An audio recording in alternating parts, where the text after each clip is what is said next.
Peace, everybody. This is Daughter of Egypt, Part 3.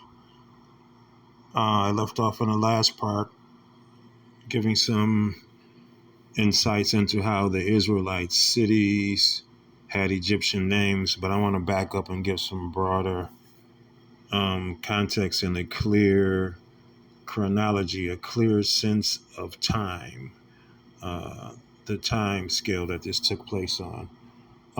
The reason so many details about what the state of Israel and Judah and the whole region of Syro-Palestine is due to the discovery of an archival record left by Pharaoh Akhenaten at his capital, which is known as Tel El Amarna. It was known as Amarna. There was about 400 scripts left, and it deals with international diplomacy as far as, the goings on, and also specifically his correspondence with the vassals in the region, one of which was Jerusalem. So we have historic records of a pharaoh talking to his vassal governor in Jerusalem. This is also how we know about the Brotherhood of Nations that I mentioned earlier, and that Egypt was the premier superpower at that time, and that's where the term King of Kings comes from, because Pharaoh was king over other kings and their kingdoms, and was, literally the leader of the free world. They addressed each other respectfully as brothers. It was a symbiotic relationship with all the civilized inhabited countries. But also they deferred to him as father, and he spoke to them as sons, even if they were older than him. That was just the level of respect that Egypt had, because its lines, economy, and culture went so far back. Now let's get into the details of Jerusalem. For one, there's a historic governor named Abdi Heba, who wrote to Pharaoh in a panic because he was being attacked by the Habaru and other groups of roving barbarians.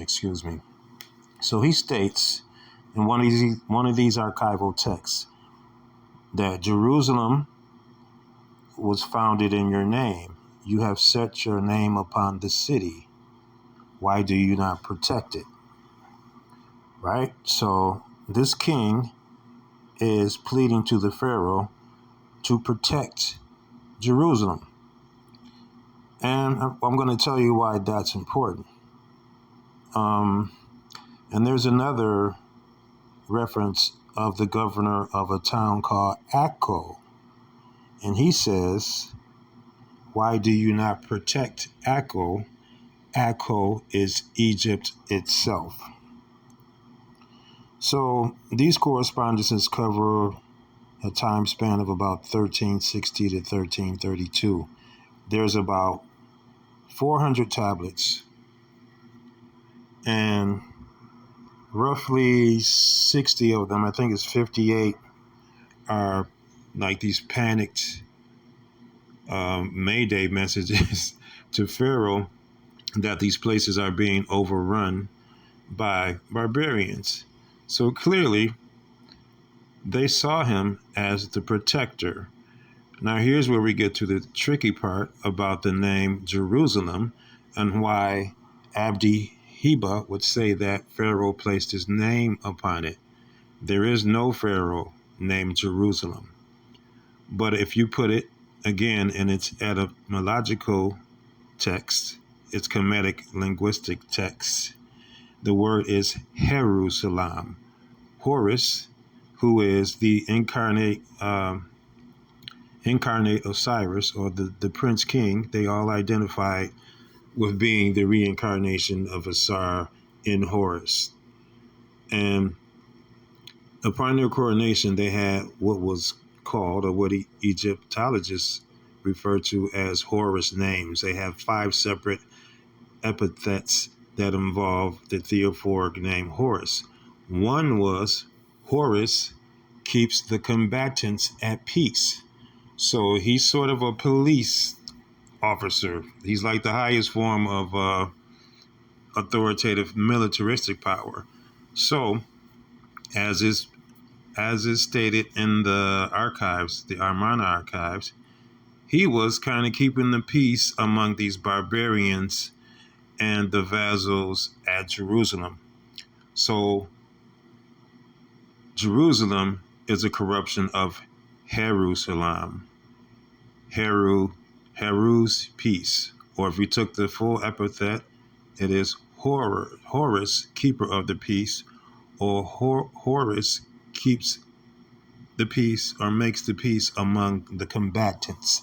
That is what he did. That was the relationship of Jerusalem to Egypt. Excuse me. And like I said, all of this falls into the larger concept of Israel, Judah, Jerusalem, whatnot, Shechem, as daughter of Egypt. So there was also a prince or governor named Libiah at the city of Shechem. Shechem is important in the history of Israel, or at least in the Bible narrative, the biblical narrative. Shechem is where Abraham came and made the covenant of circumcision, right? At Shechem, he allegedly had thousands of servants, and they were all circumcised in a sort of pledge to God. So there's also correspondences between this historical governor Libiah of Shechem and Pharaoh Akhenaten. So the story of Abraham's circumcision covenant gives the impression that it was a first time thing, almost like God had invented that for Abraham. But circumcision, was peculiar to Egypt, probably before many of the other cultures. As a matter of fact, the picture that I have on the cover is from a temple showing Egyptian circumcision around 2600 BC, which is before Abraham was even born. So you also have the story of Jacob coming to the border of Shechem, and there's various instances of him engaging with the locals. There's a man whose name is Shechem. There's a man named Chemor, whom he buys some land from $400 or something. But first he dwelled on the border of the city for some reasons. I want to get into that too, how most of these Indo-European cultures dwelt on the borders of cities at first, before they integrated into, the markets or became attached matriarchally. But Genesis 33:20 says that when Jacob, the land that he had bought from Shechem, and it says in 33:20, and he erected there an altar and called it Elohah,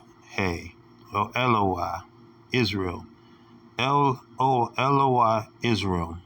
And I made a brief reference earlier how that the Elohah are the same spirits that are found in the Ephah religions. They are the Loah. And all that is tied into the religion of El, or Elohim. But Shechem also has a deeper meaning, and I'm going to get into that in the next part.